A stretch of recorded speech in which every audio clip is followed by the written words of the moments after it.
A Visit from St. Nicholas by Clement Clarke Moore. History.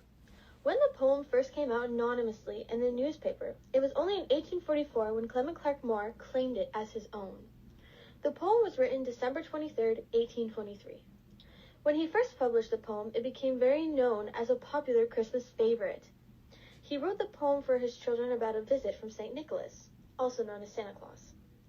This was the first piece of writing ever where St. Nicholas was introduced with the idea of having reindeer and a sleigh, and this changed the way people viewed Christmas and St. Nicholas. Interestingly, Clement Clarke Moore did not fully become the author of the poem until he included it in his collection entitled Poems. After Moore published the Christmas poem, he was accused of not being the actual author. The family of Henry Livingston Jr. fought against Moore, saying the poem was written by Livingston. There was no actual proof at the time that could be Livingston's, and sadly he passed in 1828. Then, discovered in the 21st century, Livingston was found to have more of a similarity of writing method to the poem than Moore. Here I'll be playing a clip of the poem by Clement Clarke Moore. 'Twas the night before Christmas, when all through the house not a creature was stirring, not even a mouse. The stockings were hung by the chimney with care, in hopes that St. Nicholas soon would be there. The children were nestled all snug in their beds, while visions of sugar plums danced in their heads.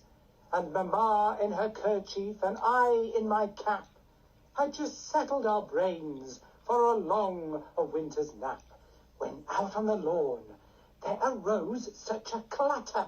I sprang from the bed to see what was the matter. Away to the window I flew like a flash, tore open the shutters and drew up the sash. The moon on the breast of the new fallen snow gave the lustre of a midday to objects below. Then what to my wondering eyes should appear but a miniature sleigh and 8 tiny reindeer. With a little old driver so lively and quick, I knew in a moment it must be Saint Nick. More rapid than eagles his courses they came, and he whistled and shouted and called them by name. Now Dasher, now Dancer, now Prancer and Vixen, on Comet, on Cupid, on Donder and Blitzen. To the top of the porch, to the top of the wall, now dash away, dash away, dash away all. As dry leaves that before the wild hurricanes fly, when they meet with an obstacle, mount to the sky. So up to the housetops the courses they flew, with a sleigh full of toys and St. Nicholas too. And then in a twinkling I heard on the roof the prancing and pawing of each a little hoof. For the structure analysis, there is a rhyme scheme throughout the whole poem because at the end of each line the sound is in the same way, which makes a rhyming pattern. Like in the poem, it is shown with the blue underlined sounds. This makes 28 couplets. The example shown here is 'twas the night before Christmas when all through the house not a creature was stirring, not even a mouse. The stockings were hung by the chimney with care, in hopes St. Nicholas would soon be there. The children were nestled all snug in their beds, while visions of sugar plums danced in their heads. More lines 1 to 4. All the underlined words are the ones that rhyme. So the house, the mouse, care, there, beds, and heads. And it just keeps going throughout the whole entire poem. Example, as well as an example of a simile is used when the narrative compares St. Nicholas's belly to a bowl of jelly. Next, the use of a metaphor was used when St. Nicholas is being compared to an elf. There was multiple literary techniques throughout the poem, and these were 2 that stuck out to me. The use of the sonnets is also used in the poem when, for example, when the sound of O was used when St. Nicholas called on his reindeer. On Comet, on Cupid, on Donder and Blitzen. Specifically, the meaning of a sonnet is the use of the repetition of vowel sounds in the same line, as shown in the example. This poem contains an anapestic tetrameter.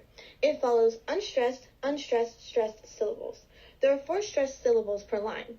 In the poem, it is shown through, "'Twas the night before Christmas, when all through the house not a creature was stirring, not even a mouse." All the darkened words are the stressed syllables, and all the others are the unstressed syllables. So, "'twas the night, unstressed, unstressed, stressed syllables. This poem originally had 14 stanzas, but it would have taken too long to go through each stanza, so I broke it into bigger chunks. In this first part, the meaning behind this is the writer is describing the calm, quiet evening as he and his family anticipate St. Nicholas' arrival on Christmas Eve. He made sure he was prepared and had all the stockings up and that the children were sleeping. In this specific part of the poem, the narrator talks about how he and his wife are settling into bed when they heard a loud noise. He hopped up and ran to the window to see what it was. In this passage, the author describes some of the setting he sees, like the light of the moon reflecting on the snow, the moon on the breast of the new fallen snow. Then his curious eyes spot St. Nick and his reindeer. St. Nicholas is yelling to his reindeer and calls them out one by one. This tells how St. Nicholas is yelling loudly at the reindeer to fly quickly in the sky. In this paragraph is also the use of another sonnet when the author says, "Now Dasher, now Dancer, now Prancer and Vixen." As the reindeer fly up onto the roof, the wind blows up and around them like leaves in a hurricane. The reindeer and sleigh carry St. Nicholas and the toys. We can hear the hooves of the reindeer on the roof. After his arrival, St. Nicholas came down the chimney with a bag full of toys.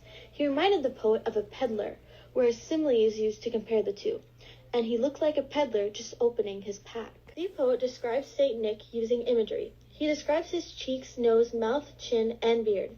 He also mentions his round belly and how it shakes when he laughs. An example of the imagery used is his eyes, how they twinkled, his dimples, how merry, his cheeks were like roses, his nose like a cherry, his droll little mouth was drawn up like a bow, and the beard of his chin was as white as the snow. St. Nicholas goes right to completing his tasks, filling the stockings and handing out the presents, and once he finished, he put his finger on his nose and up the chimney he went. St. Nicholas is departing and is signaling the reindeer it's time to go, and St. Nicholas wishes everyone a great Christmas and a good night. The reason I chose this poem is because this is my favorite Christmas poem. Every year since I was a child, my mother would read the poem A Visit from St. Nicholas on Christmas Eve. It is a tradition at our house. I find this poem isn't just a poem to me, it's a meaning of good times and memories. I am a huge Christmas fan, so right away when I found out the presentation would take place near the end of November, I knew A Visit from St. Nicholas would be the perfect poem to choose. This poem brings me so much joy every time I hear it. So when I was working on my presentation, it was a way to have a reason to listen and work with it and get more of an insight of the poem itself. When I was a kid, this poem was called "'Twas the Night Before Christmas," but my research led me to discover that it was originally called A Visit from St. Nicholas. Although there are several versions, they only vary by a few words. Thank you so much for listening, and I hope you enjoyed this presentation, and I wish you all a wonderful Christmas.